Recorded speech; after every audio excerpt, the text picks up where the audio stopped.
Good morning. The April 16th, 2024 board work session is now in order. Paul, roll call, please. Ms. Wright? Here. Mr. Trent? Here. Mr. Susan? Here. Ms. Campbell? Here. Ms. Jenkins? Will you please stand for the Pledge of Allegiance? I pledge allegiance To the flag of the United States of America and to the republic for which it stands, one nation, under God, indivisible, with liberty and justice for all. All right, so we have a relatively short agenda this morning, but one that I think will warrant quite a bit of conversation. So the first and only item on our agenda is the presentation data update for discipline. Ms. Dampier, we'll turn it over to you. Good morning, Madam Chair, board members, and Dr. Rendell. We're so pleased to provide a third quarter discipline data update. As we promised every quarter, we're going to give you an update to see how we're doing, so then we can problem solve if we see any areas that we need to make some concessions. I have Mr. Reed and Mrs. Kassenschmidt here, both directors in student services, that will assist with the presentation. I'm going to really review the first couple of slides, which is the discipline organization structure, our survey data, as well as Mr. Reed will review the actual discipline data itself, and Mrs. Kassenschmidt will review the Title IX and bullying data. And at that time, we ask that you ask questions at that time, so we can really do the presentation in a timely manner and be able to allow for adequate time for that. Perfect.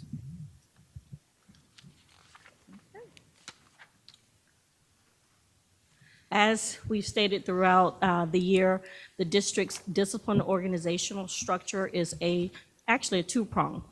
There's collaboration with the Chief of Schools Division as well as Student Services. We're working with the principals. The Student Services part of this organizational is to provide PD processes, make sure processes and procedures and policies are updated, and we'll provide training for that.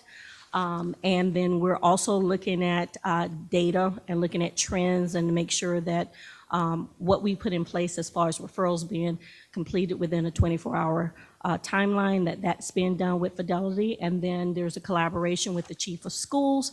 If that is not occurring, he or she will make sure that there are problem solving with the principals, working with the principals, because we know that the principals are responsible for the implementation of all of these processes, procedures, and any type of PD that they are provided. So it's really a collaboration, making sure it's being done with fidelity, because that's the main key. Because you can provide training, but if it's not being done with fidelity, then it's very, very ineffective. Some of the positive impacts from last time, we said that discipline referrals were being processed within the 24-hour timeline. We consistently meet that expectations. We continue with our monthly transportation meetings.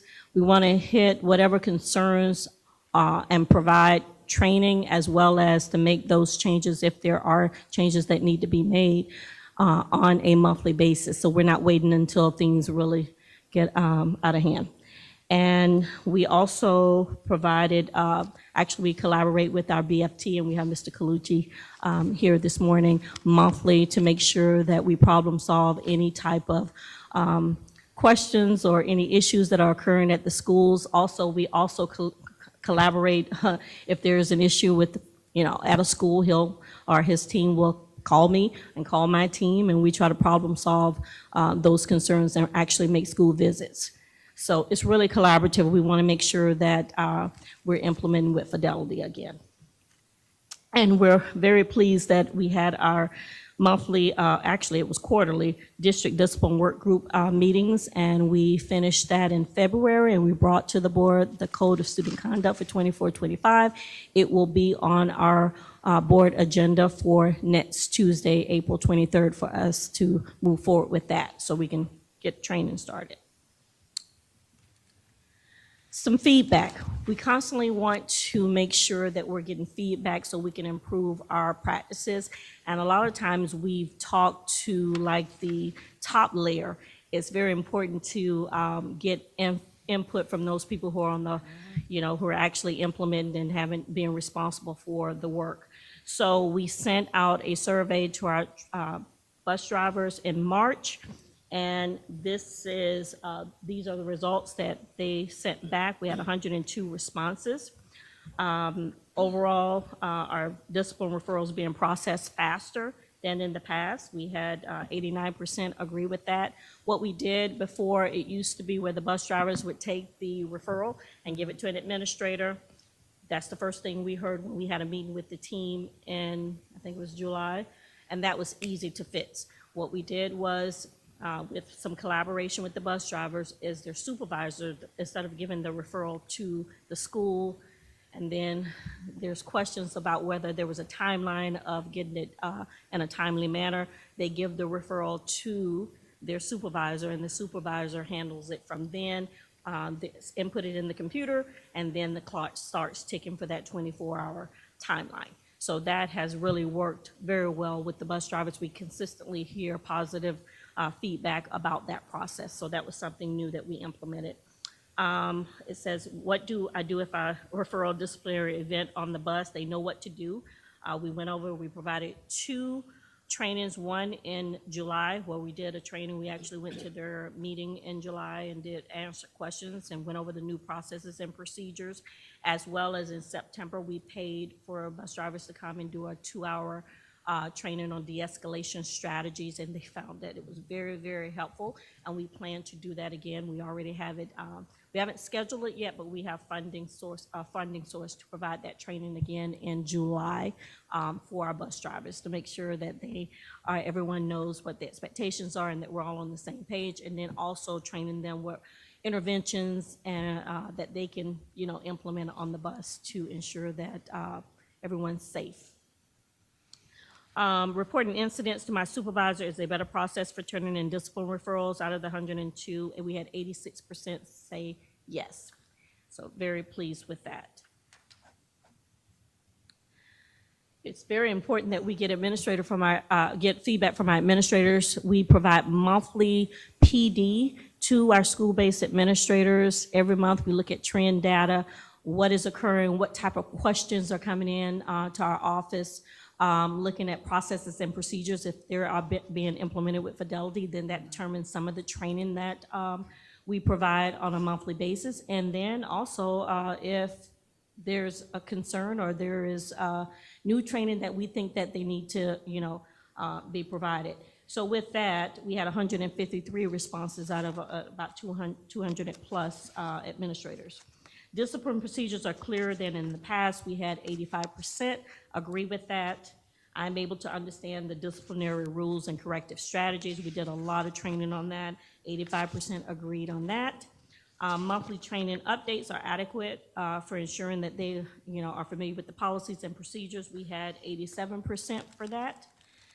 As well as when I have a question about the discipline processes and procedures, they can reach someone at the district office. Sorry. We had 94% say that they agree with that. And this was very important because this is going to help us with making sure as we're planning for next year. My teachers rely heavily on adult-imposed corrective strategies such as detention, suspensions, and other consequences when responding to challenging behavior. And we're going to be looking at data to determine what type of training that would also benefit our teachers as the start of the school year as well as training our administrators. So we have a plan in place and for training all of our stakeholders. So with that, I'm going to turn it over to Mr. Reed, and he is actually going to go over the discipline data. Thank you. Good morning, everyone. We're going to start off with our discipline referrals. This presentation should look very familiar to you. It's been very consistent over the quarters. So I'll begin with, again, total discipline referrals. On the left, we can see that we had 72,399 discipline referrals from the first day of school through the end of the third quarter. We're a little over 10,000 more compared to last year. We've also been consistently sharing with you on the right side the number of students that have been receiving those office discipline referrals. So when we look at those two bar graphs, we would say 18,000, a little over 18,000 students have received those 72,000 referrals. Okay, and we have that same data point for the year before. Roughly, it's 4-ish referrals per person if you were trying to do that, make that mathematically make sense. Next, we have the highest discipline codes that have their highest disciplinary infractions. On the left, we've got 2022, and on the right, we have 23-24. We can see some similarities, but we also, again, just as last quarter, we had some differences, right? So willful disobedience and out of assigned area are continuing to have that number 1 and number 2 position as they always have. But tardy to class is taking that number 3 spot where it used to live in that number 5 position. Classroom disruptions are now being utilized at that number 4 spot where they were in the number 3 position before, so very, very similar. Some things that are different though, as I said, I think the last time, if we shine a light on something, we're going to have more of it. And we definitely shined a light on the electronic device misuse minor.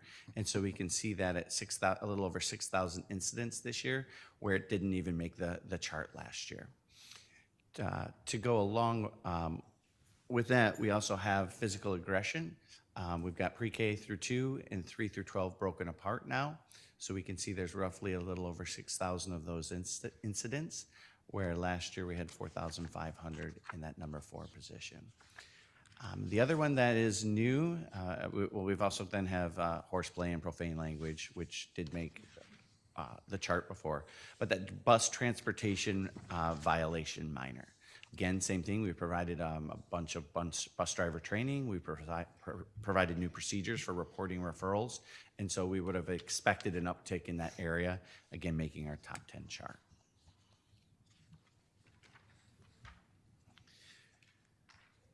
There's been some slight adjustments to this chart from the last presentation. This chart is designed to take those top 5 infractions. Again, that's willful disobedience, out of assigned area, tardy to class, class disruption, and electronic misuse. We then broke it down by demographics to see what demographic is receiving the majority of those infractions.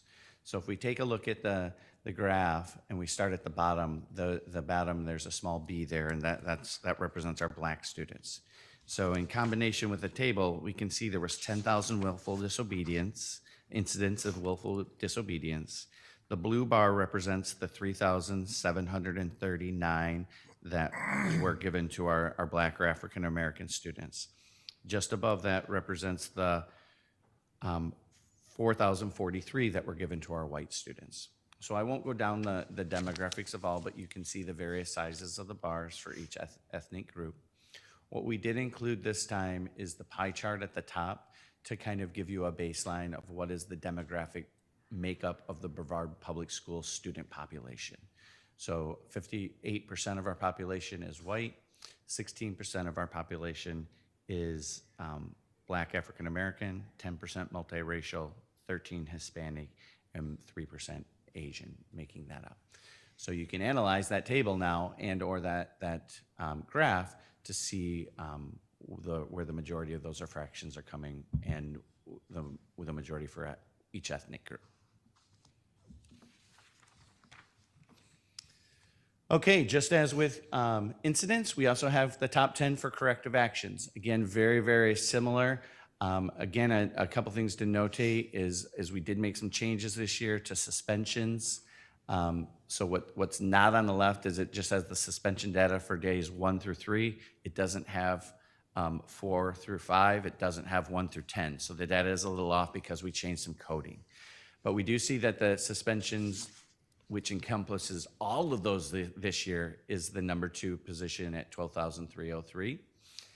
I would assume that would be in the number 2 position last year as well if we added those other pieces. So very similar, admin detention followed by suspension as being in the front running. That conference piece is being more frequently used than in the past, as well as the in-school suspension, as you can see. Lunch detention, if you remember, we created that and put that into place this year. So that's a new corrective strategy that has been a popular use or an effective use, would be my hypothesis based on the amount of time that has been used. The other one that's an interesting data point that is on the chart is the number 9 position. That confiscation of item device, again, we shined a light on the electronic misuse, so I'd expect that a confiscation of a device goes hand in hand with the appropriate corrective strategy there.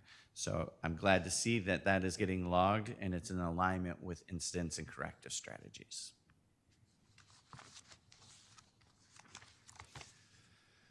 This next slide represents in-school and out-of-school suspension data, again, through the end of the third quarter. In-school suspension, we've had a decrease, dropping from 9,000 to 7,200. Again, there's lots of reasons that could happen, but what's important to notate is not all of our schools do have in-school suspension, and that could be one of the reasons for that decrease. In the out-of-school suspension, we can see that data has started to equalize more so from last year to this year, where in past presentations it hasn't been as equal. So you can see there's a very small gap in those numbers, where in past presentations the gap has been much larger.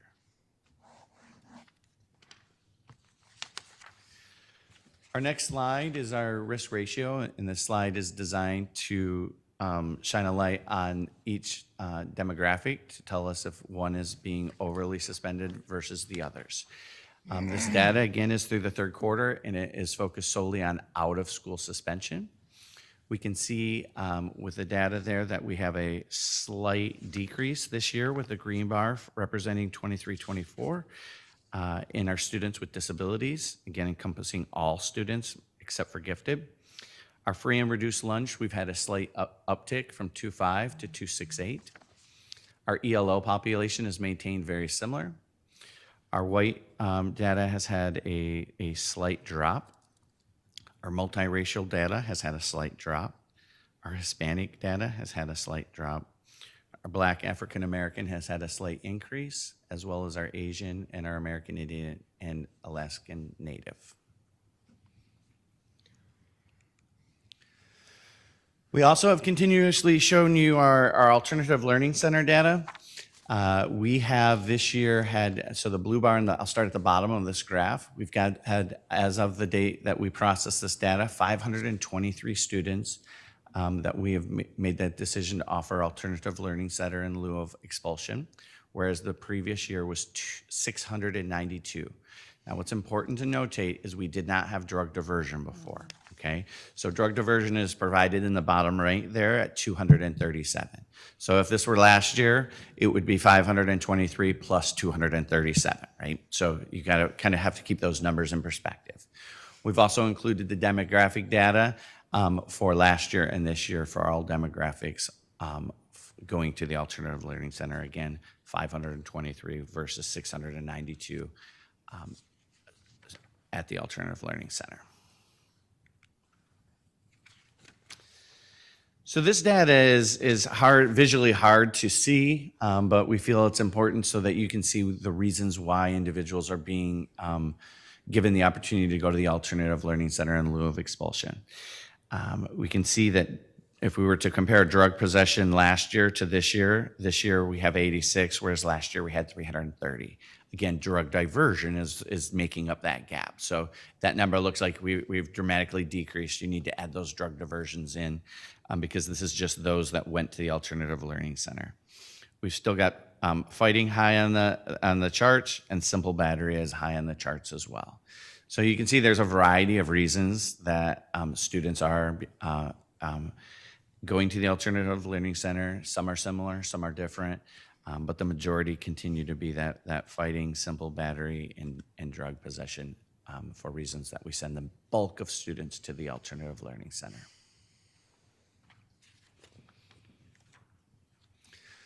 We then break that data down by school.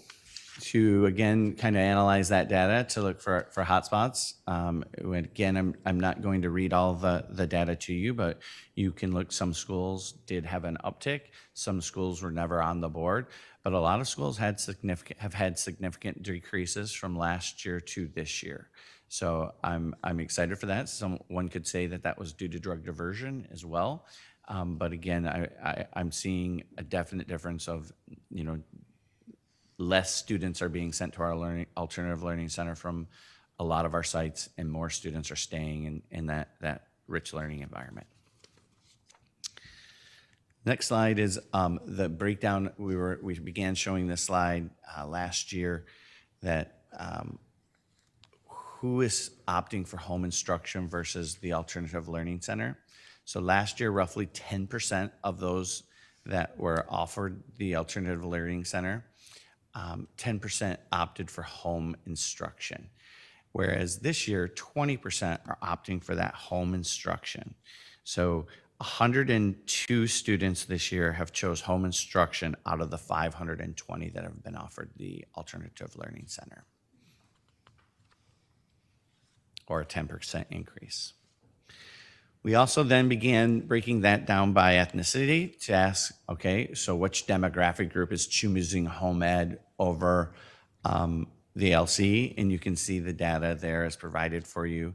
Roughly 45% of our white students are making up that 20%, or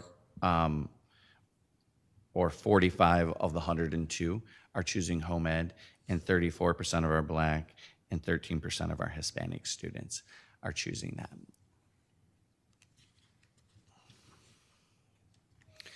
Okay, as Ms. Dampier spotlighted, we've done a lot already to put things in place to help be preventative and be clear of what our disciplinary expectations are. First off, though, for next steps is continued compliance and completeness of accuracy of that data and referrals being processed in a timely manner. Can't emphasize enough how important that timely manner is. It's those teachable moments that you learn from your mistakes once they've happened. We're going to continue with trainings. We have trained 124 staff in the MTSS behavior modules, which is strictly designed on problem solving and being preventative in nature. So I'm very excited to do that, and we're going to continue that work next year. 164 individuals have participated in our FBA BIP training. I'm a big believer that if you learn some tier 3 practices for some of our most profound behaviors, when you learn quality practices and writing plans for those students exhibiting those behaviors, it makes simplicity happen for those with less of those behaviors. It makes you stronger in the lesser side of things in the tiers 1 and 2. So I'm excited that we have that many people normed and proper ways to write behavior intervention plans. Monthly, we've continued to hold out of Dr. Bias's division the Behavior Intervention Toolbox, or BITBOX training. We have 3 new sites signed up for our PBIS training this summer. We continue to give disciplinary updates, as Ms. Dampier mentioned, monthly to our administrative teams. We coach and mentor new teams as needed, or as we start to see consistent problems, we'll make ourselves available to them. And then we're further developing that MTSS website that's designed strictly to help schools with that problem-solving process. We have begun uploading disciplinary documents such as student statements into Focus, and that will be a mandate for next year so that we have a one-stop shop for analyzing incidents. We're working on I've spent a lot of time with ET, working to try and make it error-free for inputting. Some things will be restricted as far as if this incident happens, these are the only actions you can put in. Also some reporting to inspect that work more easily next year. And then we've surveyed our administrators, as Ms. Dampier shared, and we are starting the development of training modules live and digital right now. And that's exciting because we have a almost approved code of conduct, maybe. But as soon as it is, like, modules are going to get made like crazy. So we will be prepared like no other year with the information that our sites need to be prepared, but also the training that we need to develop to have them be prepared.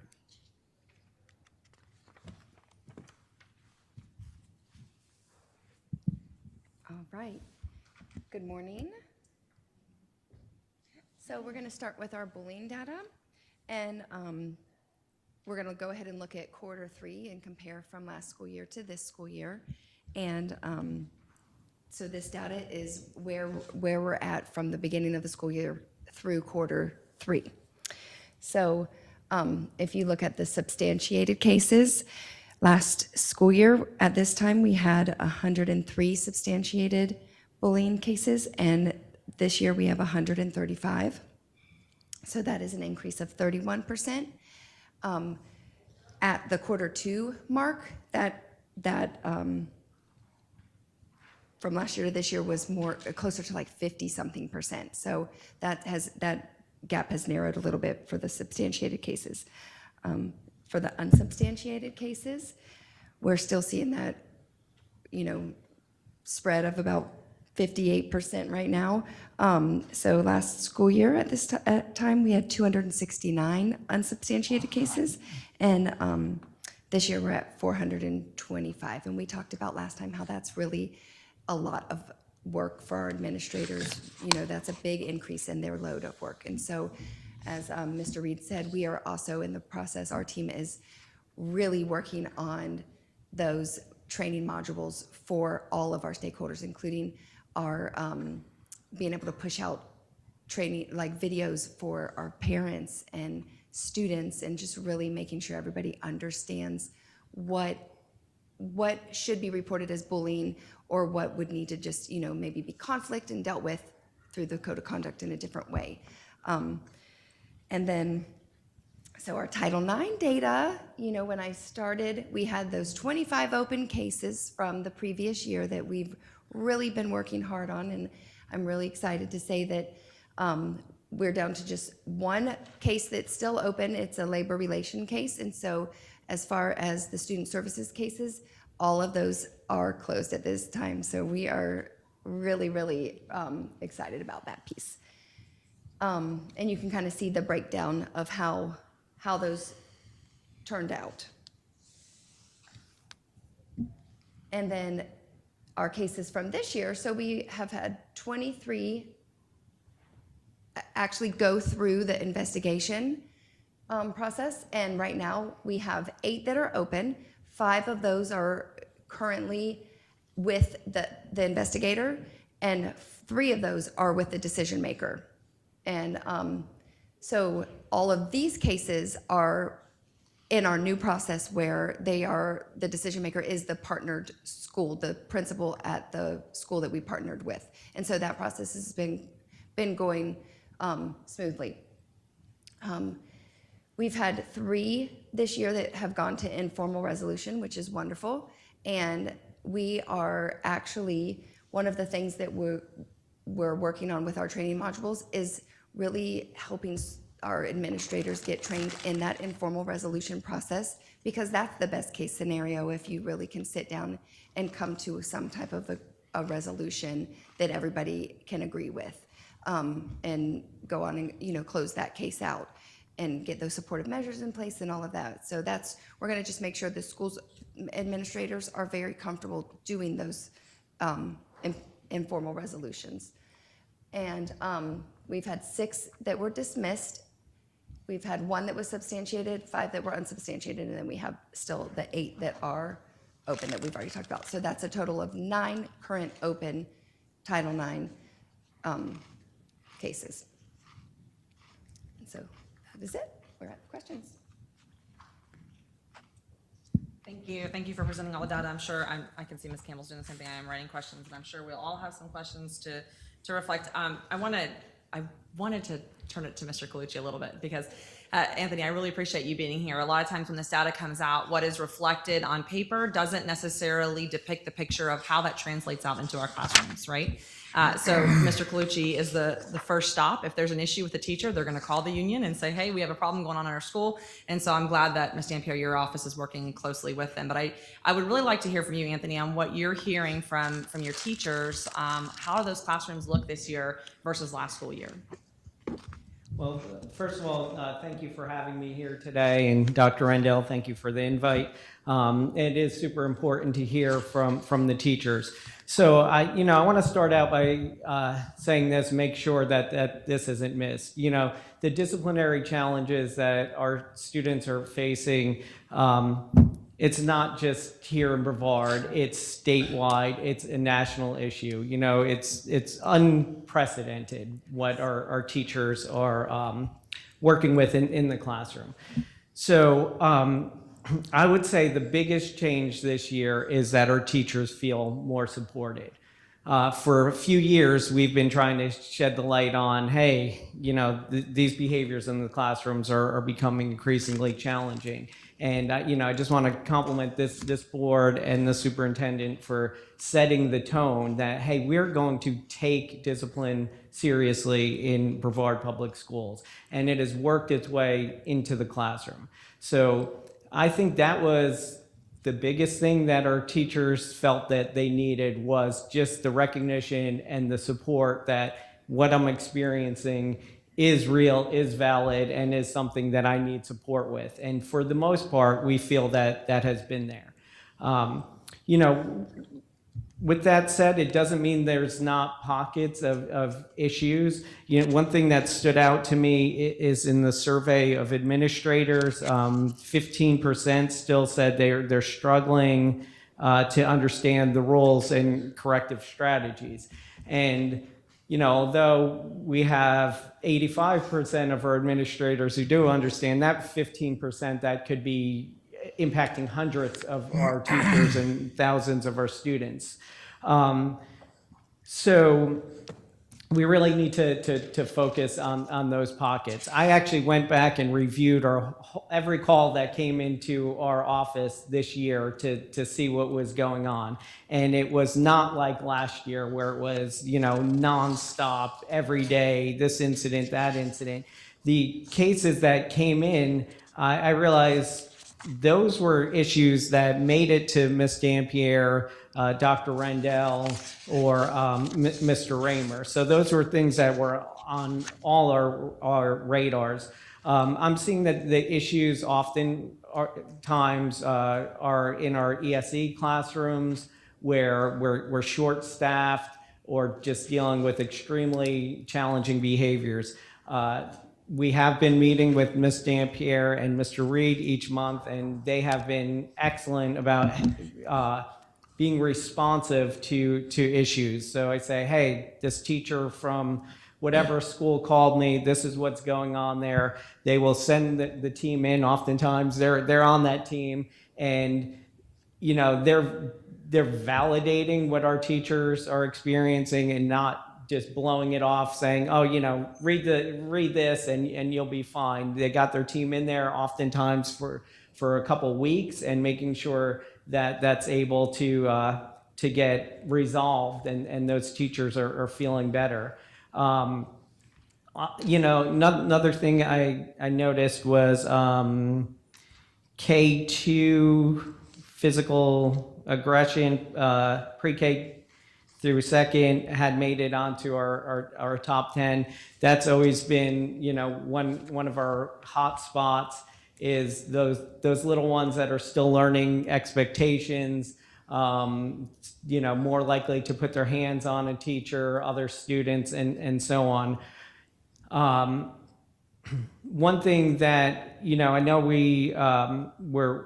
it's my understanding we're still planning on doing, was when we went out for millage, we were discussing getting a K-2 assistant in every pod.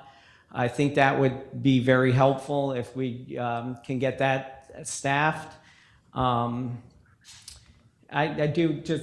have some suggestions, Ms. Wright, if you're... Go fire away. That's fine. We want to hear it. So, first and foremost, I think we got to just keep our foot on the gas pedal. That this continues to be an important issue. We need to, administrators, teachers, students, parents, all need to hear that same message, that when you're in Brevard Public Schools, this is what's expected of you. And if you're not meeting those expectations, there will be corrective actions. we need to continue to work on getting fully staffed, right? Because when we're not fully staffed, we have larger classrooms, which make it harder to deal with. Where we need many more ESE teachers, where I notice that more of the issues are occurring. Reiterating the referral process, not just to our administrators, but to teachers. We have a tremendous amount of teachers who are alternative certification, who have little formal training, perhaps are not very familiar with the referral process, when to write it, how to write it, and so on. We need to keep working on that 15% of administrators who are struggling to understand. And then you saw that a survey was done of bus drivers and administrators. I think it would be great if we could work on a survey of teachers, a collaborative survey. But I think, most importantly, we need to focus on each discipline issue one at a time. One student at a time. Why is this one student not meeting classroom expectations? And what can we do to help that student to meet classroom expectations? And that's something that Mr. Reed and Ms. Dampierre and I have talked about before. And I think if we focus on the one student at a time, some of the other issues that we're seeing will correct themselves. Because you don't,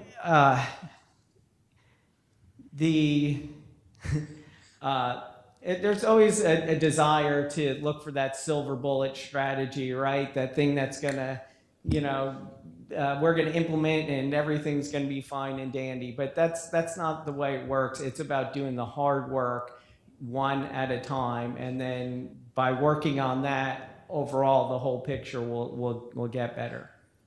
So that's where we're at. Not saying the discipline issues still aren't there, but we are feeling more supported by our administration, by our board and superintendent, and we look forward to continued support. Thank you, Mr. Colucci. Oh, Yeah. Did I turn my microphone on? No, okay. Ms. Campbell, I see you writing over there, and so I'm like, would you like to go first with questions? Because I see you making. Actually, I was going to suggest that Mr. Trent goes first because there's never anything left to say when we get to him. Okay, Mr. Trent, you're up then. I like it. You gotta push it towards you. All right. All right, so, Anthony, you took mine on the administrators. That was concerning if we have 23 administrators out there that are not understanding the discipline rules. But the more I read that, it says as written in the code of conduct, so there could just be some clarity issues with the code of conduct. I'm hoping. I mean, if this was our police force and 23 officers don't know the law when they're out there every day, that would be concerning. So that was big. Also on the ALC data, last year was about 53 students that was there for fighting. Now it's 124. That's a little concerning. I don't know if we've changed coding or whatever, but hopefully that isn't something. I mean, maybe I got it wrong, but that would be concerning. Yeah, I think that's probably a result of freeing up the administrators with those decisions, that if there is a serious physical infraction that you can recommend for ALC. Okay. I mean, in the past, they may have been discouraged from doing that. They were. So, It wasn't if, it was, yeah. Perfect. Yeah, I knew there'd be an explanation on that. I'm actually pleased by seeing the small little tickets written, the tardies, the cell phones, because again, if you take care of those small things or pay attention, it stops the bigger things from happening, and you can see that in the data. So hopefully as we continue on, those numbers will get smaller because those students will not do that any longer. They'll learn from that, and they'll understand the consequences and the devices being taken. So we knew this was going to happen. We could have written this out. I would also had written here the survey for the teachers because ultimately they're the ones on the battlefield out there, and we'd like to hear back. I've had to check my email a few times to see if it was still working because I'm not getting those endless emails about please help me. I'm dying in my classroom with the discipline issues. Same thing with the bus drivers. So we're doing something right, and I appreciate that. Same thing with parents. I'm hearing that as well. So lots of good things. I know you guys are continuing. The continuation of the getting our message across to parents is just huge. I think starting at the early, the K2 data, it's that was the biggest surprise when we dove into the data, the discipline data last year was. It was almost like we didn't want to hear that from the K2 teachers, and now that we are listening, it's a big deal. We were losing a lot of those teachers for that one reason, and the only ones that were suffering in that was our students. So I feel we've all addressed that, and it's making Brevard better. So I think that's it. All right. Thank you, Mr. Trent. Mr. Susan, do you? Can you go to Ms. Campbell? You want to go to Ms. Just because Campbell? I'm Okay, you're I'm still tallying taking some his numbers. notes. Go that- ahead. He's still taking his notes. No, I'm just tallying some stuff, and All it's right. So thank you guys all for the work that you've done, and everybody, because it's not just this department kind of job, and it also includes the people that you represent, Mr. Colucci. So we've been all having to work together. I very much appreciate that. So back on slide 7 on the survey, the last question was that you reported the responses. My teachers rely heavily on adult-imposed corrective strategies. Most of these, it's very clear what the goals we're trying to move to, but I'm assuming that's a number we want to see go down. Am I correct? When we talk about there's some training upcoming, because you're always going to have adult-imposed corrective strategies, but the goal is we want students to self-correct. So when you talked about training upcoming, is that what might that look like on a very general level? Yeah, there, it's on. If you look in our student code of conduct, you will notice that we did put at the beginning of our student code of conduct expectations of how we expect students to behave in our schools. Next year, we will be teaching those strategies.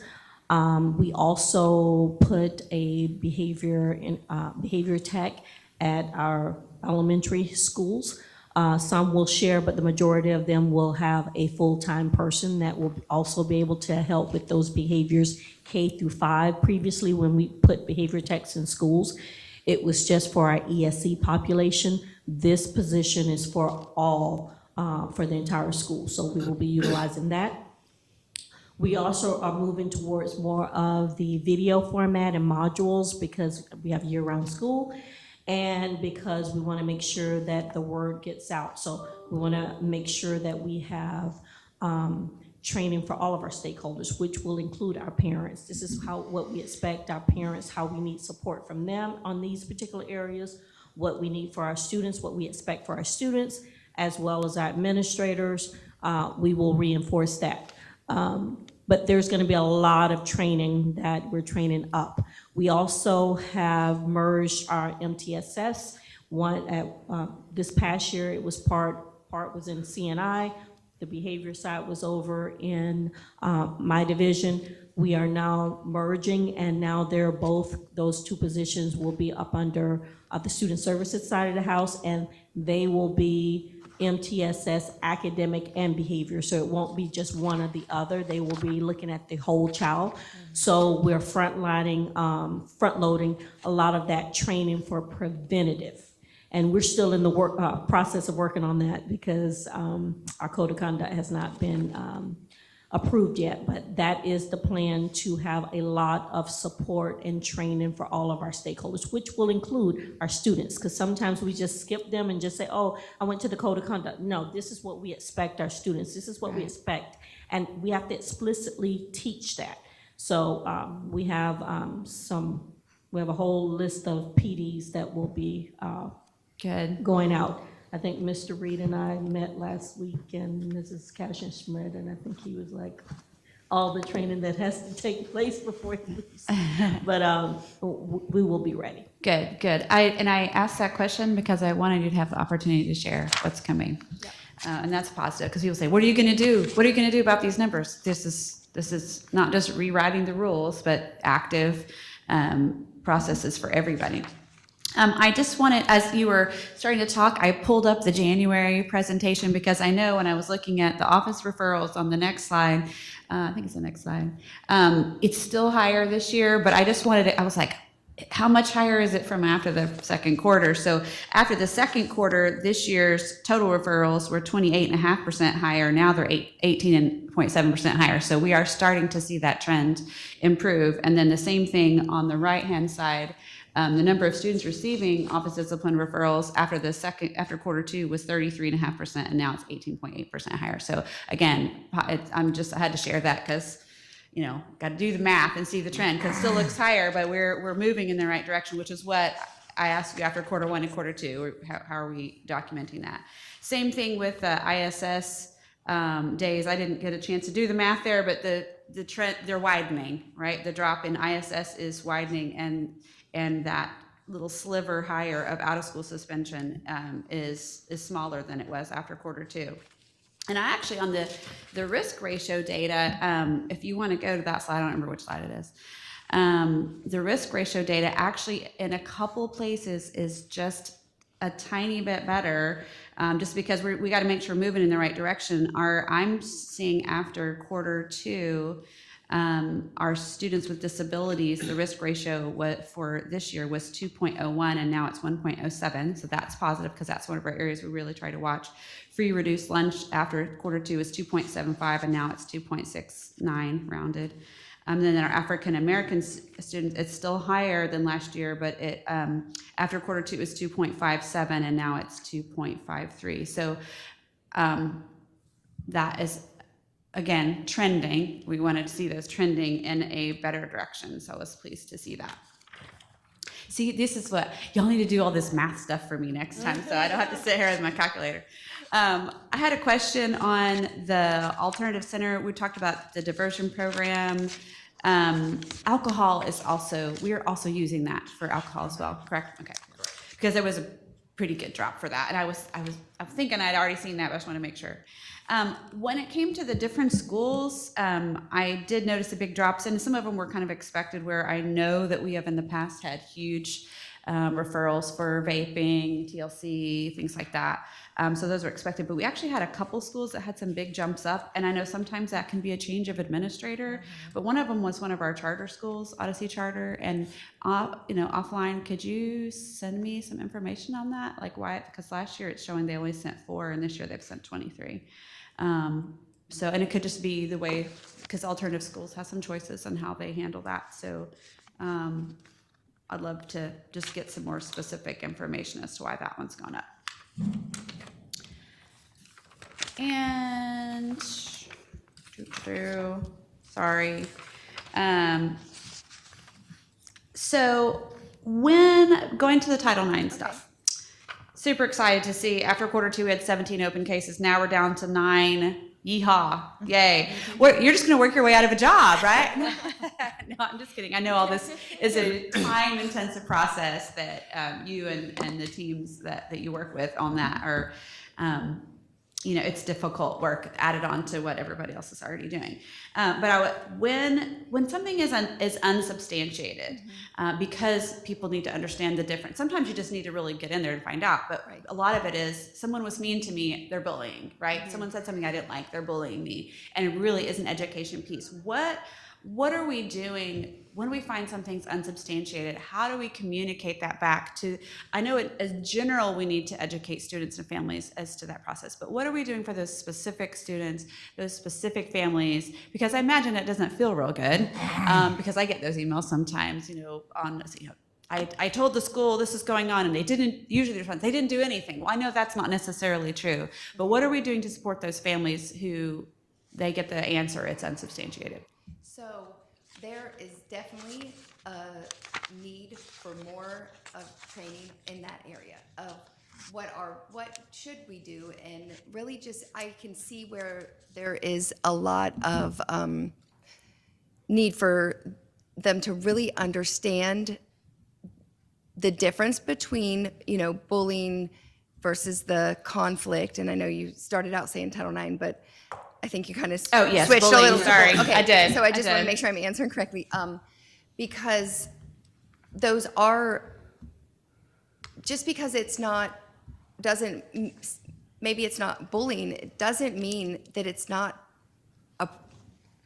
something that needs to be addressed. It doesn't mean that the behavior isn't mean or, and some of that stuff that Mr. Reed is doing with, some of those de-escalation things and just the PBIS stuff, which is, his team, but all of that, really those, making sure students really understand the expectation in the classroom, the reteaching of the rules, which I was actually really excited to see that the corrective part of the reteaching is high on the list of things that they're utilizing, because that's huge, is really just making sure that kids understand the expectation, and then really when they're not meeting that expectation, that reteaching. But as far as like really getting to the families, I can't answer what is actually happening at the school level. And we know that as we're creating the trainings, which my team has talked a lot about, how can we really get those messages to the families, and really just empowering our administrators with making sure that it's not just here's a referral or here is the results of our investigation, but what can we do about it? And with Title IX, there's built in the supportive measures, and so there is a lot of discussion that does happen with the family along the way for that, as well as the bullying stuff. Like, even if it's unsubstantiated, it doesn't mean that supportive measures aren't put in place. With the Title IX process, that's the first thing that you do. Before you even dive into is it substantiated, is it not, supportive measures need to happen within the first few days of you getting information on that, So, and that is sitting down with the families and, trying to figure out how to, and that's not just the person who is saying something's been done to me, or, it's also sitting down with the person who has been accused of doing something, because it takes both. You got to support both sides, because they need to know what they need to change in their behavior if there is something, that's going on. So I know that was kind of like around, but And it is sometimes- it's a big thing, but Yeah. there's definitely a need to and get I that appreciate message to that. And I parents. think that is a good thing once we start teaching those expectations of the code of conduct, hopefully some of that will Yes, just it naturally all- resolve. But I know sometimes when we find out those unsubstantiated, we find out there's something going on both sides, So Yes. that is good for our administrators to have that. I had thank you, Anthony, for what you shared. I very much appreciate the emphasis on one student at a time. And I think even though there may have in the last little bit been some resistance to some of the changes that Ms. Dampier and her department are having in store for next year, for example, like making sure that we have social worker services at every school, I think that is going to be a big part, because when we drill down to why is this particular student as an individual, we do that on their academic level. Why is this? What is keeping this? What is this particular student's academic weaknesses? How do we support that particular student? Whether they have an IEP or I've been in the war rooms, right? The principals have their data wall, right? And they're down granular to the student and the subject. How are we going to get this student to improve? I think that on the discipline level is really important, and us having the opportunity to have those different tiers in place for mental health supports, for different, discipline supports, all of that is going to really help. And so I'm really pleased to see what we're going to do. Even ESC, because students often act out when they are not being supported academically, or they're frustrated because they're not learning. And so those academic support changes that we have coming up this next year, change is hard, but we've got a goal, and all of it is moving our students up. So very much appreciate that. I did want to ask you, because we've talked about training, have you been able to, like when they did the bus drivers, they did a specific training on de-escalation, which is really specific to them, and one specific aspect of being a bus driver with discipline. Is there a way, if you haven't already, to send out a survey to find out what are the specific, like, what are our teachers really want to hone in on, especially maybe split secondary, elementary, like, I would really like to have, you know, a training on this aspect of classroom management or this aspect of whatever, because we want to make sure that the trainings that were provided and we do them all kind of like, you know, professional learning development does some, you know, student services does some. You guys do trainings as BFT. Have you been able to do a survey like that to find out specifically what they'd like? We've not done a specific survey. We can certainly make that a part of a survey. I would just add that, as you mentioned, we're currently doing a classroom management professional development along with the district peer mentor teachers. And I think that's a lot of our alternative certification teachers are going through that, or teachers who are struggling with classroom management. I have always been a proponent of CPI and the de-escalation piece to that. I think some of our teachers are nervous about CPI because they think that automatically makes them part of the crisis team. So, you know, they're going to have to be pulled out of their classrooms to deal with an incident, and that's not accurate. So I'd always like to see more CPI training. I appreciate that. Yeah, I would love to see that question on, just so we make sure that we're getting to the heart of what they feel like they need in the different avenues that they can provide that training. So thank you. Thank you, Ms. Campbell. Mr. Susan, you are still writing. Are you good? Yeah, I'm good. I'm really excited about the numbers. I think everybody's not looking at them the correct way, and I just really was spending some time pounding through them one last time. First off, I want to say, Anthony, thank you so much for being here today. It means the world after what we went through over the last 14 months that you come back to the table and say that we've succeeded in many ways and we still have some stuff to work through. But I did want to say some of those questions that Ms. Campbell was asking have been addressed inside the discipline committee, and that's the avenue that they have been, is asking for more training and stuff like that, which is one of the positives that we've built. I kind of wanted to lay it down the way that it was when we came in November of 22. Many people are questioning, oh, these numbers are a little bit lower and higher and all this other stuff. No, they were. There is no question that the numbers that we had inside of our district were extremely lower than what they should have been. Let me paint a little bit of a picture. The first thing, Title IX, we knew was being utilized as an opportunity to stop discipline from occurring and sending kids to the expulsions. There were investigations that never occurred, and it allowed individuals who acted inappropriately to be moved by bus, moved to different locations, and not be sent to the discipline that they were supposed to. Our principals were routinely sending kids to be expelled and were being refused to be expelled. That's the truth. There's a lot of emails that go through and explain that. For people to sit and say, look, these numbers are a little bit higher, we're not even close to what those numbers would have been, period. The other thing, we had bus drivers and teachers walking out. The night in November of 22 when we took over and made some corrections, we had 42 teachers and 8 bus drivers walk out. Do you know what that is? We were down 20% in bus drivers. We also had bus drivers that were having things thrown at their heads. We had a pandemic that we could not get kids to school on time. We had principals that were screaming they had no control over the expulsions. We had instances and we had things that were going on inside of our district that were inhibiting less discipline being enacted and hoping that if you just did certain things for kids that they would just come back and not be disciplined again. Completely wrong. Let's look at what we have now. I'm looking at some of these, and I'll come back to this, but if you look at the alternative center numbers that you guys have, they're actually lower, and I'll explain in just a second. Some of the math that may have been used may be a little bit off. Referrals being processed faster, check. Person in charge of discipline, Raymer, check. Discipline committee reinstated and working, check.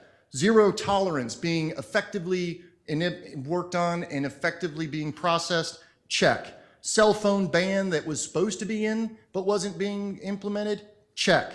Principals in charge of discipline and holding their students accountable, check. Decrease violent acts on staff and students, check. Staff feeling safe, check. Holding students who are acting inappropriately accountable, check. Parents and students, which are not a part of this, saying they feel safer and have more control inside their classroom today. We don't have the administrators sitting here, they feel it. We don't have 1010 here, they feel it. You can see it inside of their surveys. This is working, and our numbers are better. Because let me tell you something that was not happening. We came out of COVID, and we were running into the most massive train wreck you guys have ever seen in your entire life. Had we not course corrected and gone 180 degrees, the numbers that would have happened today would be double. And we would have instances that were happening inside of our schools that are incomprehensible to public education. I will tell you right now how proud I am of Dan Pierre and your team. You guys have dug in, held it accountable, and you're producing the numbers the way that they should be. There was a culture of people that were at this district that did not want to hold individuals accountable for a variety of reasons, and it was the shuffle card game. We haven't talked about this because we were trying to focus on the thing, but when people are gonna sit here and call out the district for saying that the discipline numbers are higher, I call farce. I say BS. I say that that's not true, and I'm willing to go on the point to say it. I feel this is the most incredible numbers that we've seen. I can't tell you how proud I am. It is leveling off when you look at it, and I just wanted to say thank you for Anthony and for the team being here. Now, I wanted to go back a little bit because there's some stuff that after I get on my little soapbox, I'm getting fired up over that I wanted to do. If you look at recommended for placement at ALC, am I assuming that those are just recommendations, or are they actual numbers of people that went? Those are the actual number of people that people went. So if you Placement. add, Placement. okay, so if you add up 22 and 23 in both columns, it actually comes to 731. I did the numbers 3 times just to make sure. And if you do the other numbers where you add all of the 23 and 24 and you add all of them together, they come to 523. So if you look at that document alone and add each one of them, the numbers are almost equal to what it was. In the previous slide, if you look at it, sorry, I was doing these numbers.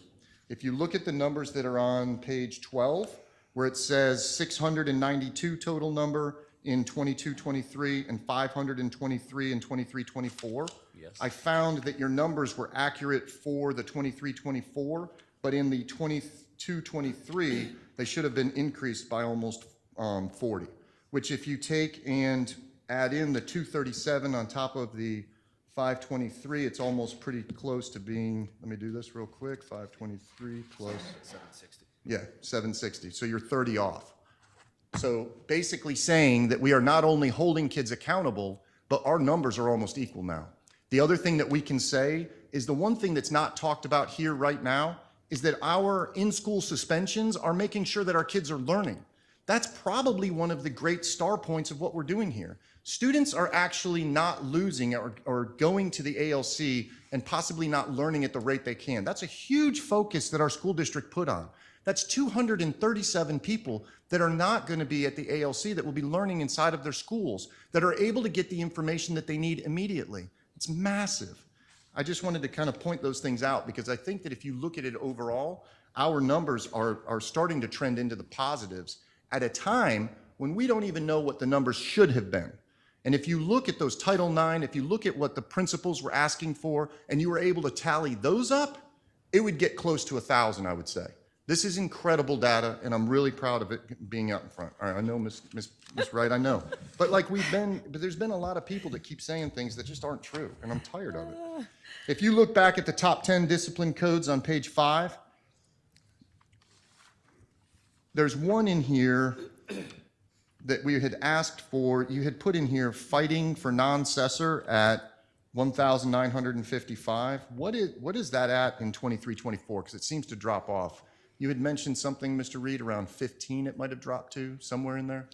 Yeah, I'm going to pull that data for you. I don't have it at hand, but yeah, so that fighting non-cessor is that less egregious incident coding.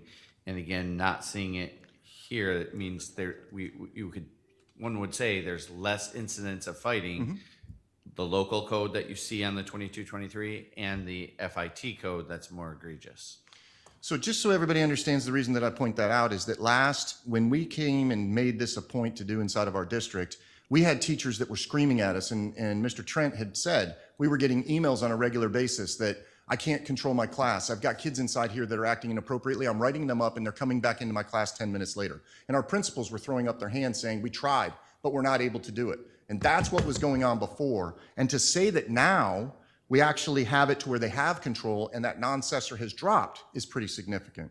I also wanted to make you to take a look at suspensions out of school in 2022 and 23 and suspensions in school, right? That suspension out of school is 1 to 3 days that we have on the 22 and 23 on page 7.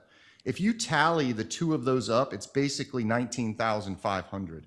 If you move over to where we have suspensions in school and suspension out of school 1 to 10 days, you tally that, it's 19,800. So when you look at wherever the suspension of 4 to 7 days is, somewhere down here, and you add it, I promise you, it is going to tally more for the suspension days out than it would be in 22-23, which is a massive victory when we have kids that are not being suspended for days as much. The data that we have here is incredible. The data that we have is showing that what we're doing is doing it right. And I just wanted to say thank you. I'm sorry, Ms. Wright, I know I might have taken some of your thunder, but when it gets to data and it starts talking about our people feeling good about being inside the classroom on top of the bus, we have bus drivers now fully staffed and the first time in 20 years. It's incredible. It's incredible. And I'm just, this staff and this board and everybody else has been doing an amazing job. And we appreciate the support of the unions and the administrators. That's it. I'm done. All Thank you. right. Mr. Susan, you are fired up this morning. So, okay, I have questions, a couple questions, and I have a couple suggestions as well. So I'm gonna take you to slide number 5. I think this might have just been a typo, but one of these reports is only showing 97% on the pie chart. And is that because they chose not to respond to the question on, I think it's slide 7, maybe it's the slide before it. Before this one? Yeah, that one. Okay. That one. So, yeah, the far right. It's just saying that's only totaling 97%. So I just wondered, is that because they chose not to submit an answer to that question, or? Yeah, I mean, I would have to go and look at the actual individual one-by-one responses. Okay, but yes, all right. They may not have chose to answer that question. Okay. I can't give you an answer right now. Okay, no problem. On the total office discipline referrals slide, which should be 2 slides down, I think. One more. That one, correct. Is it possible for you to report back to the board how many students comprise of maybe 5+ referrals and 10+ referrals? So I know we looked at this and said, hey, well, this is on average roughly almost 4 referrals per student is what it's looking like. But I want to know who are our frequent flyers, because some of these students might have only got 1 referral, or you may have some students that have 10 referrals, and obviously that messes up your average. So I'm just trying to look in there to see, can we see that data on how many of them have 5+ and how many of them have 10+ referrals? And then I know, obviously, you're tracking along where these are coming from, so I know as far as the school, but I think it would be wise of us also to track the classroom. I assume maybe you are on, we're looking at that data just so that if there's a teacher who is continually writing referrals and maybe needs to be retrained on some things, can we identify that through this reporting mechanism? Yeah, we actually can pull those reports in Focus, and administrators do it all the time. Okay, perfect. So I would like to see the 5+, 10+ if possible. One of the things, on the top 10 corrective actions, just for clarification purposes, some of these corrective actions could possibly more than one corrective action be assigned to a student. So say you had a parent conference and it still ended up resulting in an out-of-school suspension. How does that work? How is that coded in the system? So, because in essence, 2 things took place there. So are both coded, and does that correlate to any kind of numbers that would change, basically? Do you see what I'm saying? So if you had a parent-teacher conference and it still resulted in another discipline code that shows up here, would that show up twice for the same offense, same student, or no? So the way that it's supposed to work, and again, you only figure it out when you really analyze that a specific student, but you're always supposed to only report on the highest corrective, the incident or the highest corrective action. The highest corrective. The highest okay, so one. it shouldn't mess with our numbers at all. So again, that's what you're typically looking at. Okay, all right, good. I wanted to know the answer to that. One area that I have had teachers come up and say that would be beneficial is, and I think I spoke to you, Ms. Dampier, and I know I spoke to you about this, Dr. Rendell, was for the teacher to have the ability, so a teacher is writing a referral in their classroom over an incident that took place, and so a lot of times they're pulling up the code of conduct or discipline code, and they're looking at the offense and saying, hey, where does this fall? What do I think this should be coded as, right? And so they write a referral, but they don't necessarily get to make a recommendation on what that offense is. So one idea that was brought forward was in focus next year, is there a line where they can make a recommendation? Obviously, we understand that they're not going to be the final say all on this. This would just be something that would coincide with the referral that is written.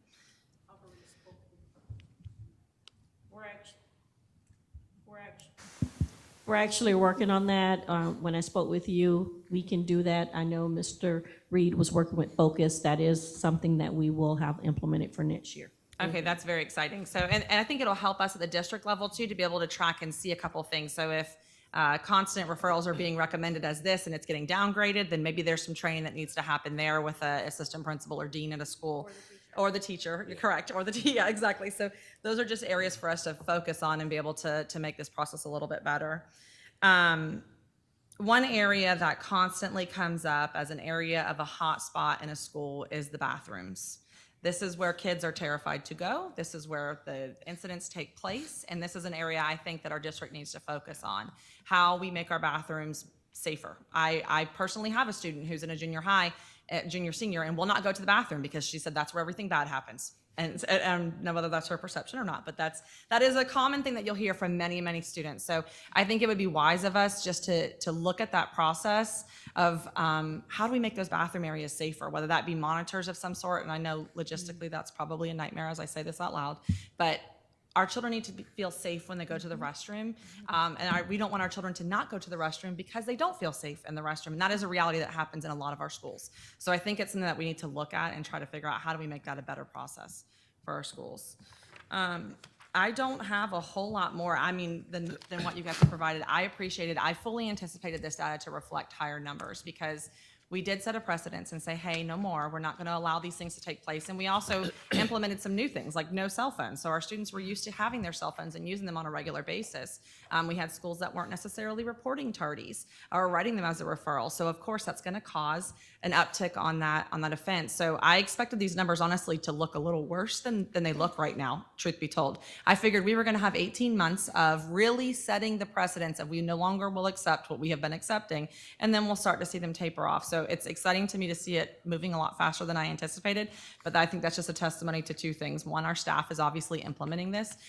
Two, children are resilient and they understand. And so if we set the perimeter and the guidelines, they tend to fall into that structure a whole heck of a lot better. So I appreciate the work.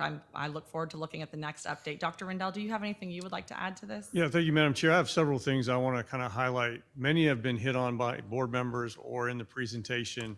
A couple of slides. Again, the ISS and OSS days. So anytime you assign a student ISS or OSS, they're going to miss live classroom instruction. You really don't want that. And when you look at the chart, the ISS numbers are reduced. The OSS numbers are slightly higher than they were at this point last year. But when you add them all together, it's actually fewer days. When you add last year's ISS and OSS together and then compare it to this year's ISS and OSS together, it's fewer days. In fact, it's 1,399 fewer days of missed classroom instruction. So even though we laid down the law, so to speak, at the beginning of the year, and we said we're not going to tolerate these things, and we're going to code these things, and we're going to implement the student code of conduct, and we're going to hold everybody accountable, and our numbers started to skyrocket, and or not skyrocket, but they increased. And the headline was, we say the discipline plan is working, but the numbers are higher. How can it be working? Well, it's working because we're doing it. And then for a comment to be made that we don't have a plan, obviously we have a plan, and we've been working the plan all year. And so the numbers of incidences and everything starting to level off. We're about where we were last year, which means we're actually in a better place because we're enforcing rules more strictly. And this is cumulative numbers, from the first day of school to now. And for us to be at about the same number of incidences and referrals and things, and but they were so much higher at the beginning of the year, that means we're starting to get to a leveling place, whereas last year we were just all over the place. So that's one thing, is less much fewer days of missed classroom instruction, even though we're enforcing a lot of the rules. I want to commend the board for taking the bold step with the diversion program. So when you look at those numbers, as was pointed out by Mrs. Campbell, it's drug and alcohol offenses. So the number of drug offenses resulting in placement at the ALC, so going to the ALC, dropped from 330 to 86 and 23 to 8. So those are students who would have been in the ALC for those infractions in the past, and instead, because of the diversion program, they're able to stay enrolled at their home school in their classes.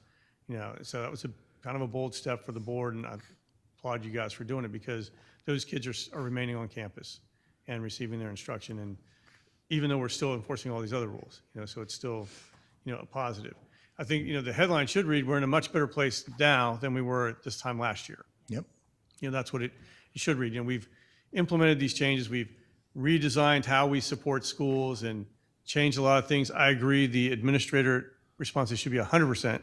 I know how to do all this. So we'll be working towards 100%. But I feel like we're in so much a better place at this point this year than we were a year ago. And not that long ago, I was one of those building level principals, and so I know what the differences are.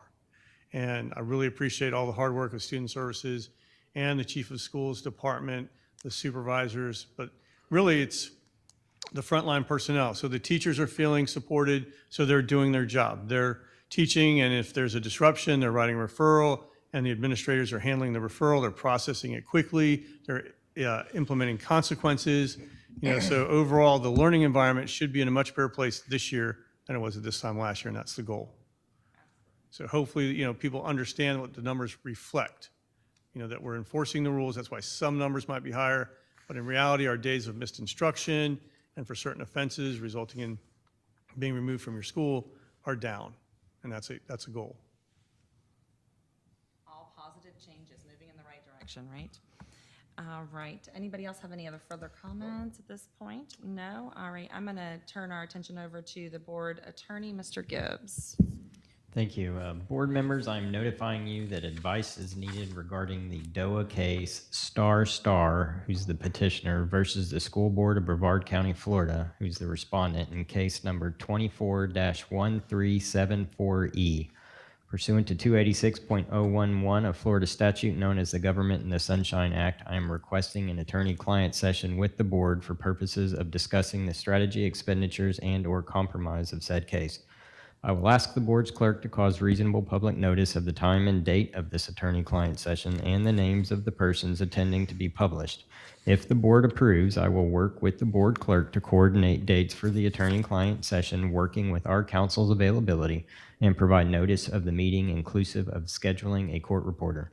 As required by this statute, only the following individuals will be allowed to be present: school board members Katie Campbell, Jennifer Jenkins, Matt Susan, Jean Trent, Megan Wright, Superintendent Dr. Mark Rendell, Paul Gibbs, General Counsel, Amy Pitch, Esquire, Sniffen Spellman. I will ask a court reporter to record the session, also as required by statute. Their notes will be fully transcribed and filed with the clerk of the school board. Upon conclusion of any litigation and/or settlement of all claims arising out of this case, the transcript will be made public record, as much as education records could be public record. Thank you. I recommend the board hold an attorney-client session pursuant to Section 286.011 of Florida statutes to discuss strategy, expenditures, and compromise of a former federal case and expected state case to be filed immediately. If there are no, imminently, not immediately. If there are no objections, I will instruct our attorney to work with the board clerk and schedule as soon thereafter as the matter may be heard. Board, any objections? Hearing none. Okay, and we have no further business, so this meeting is now adjourned.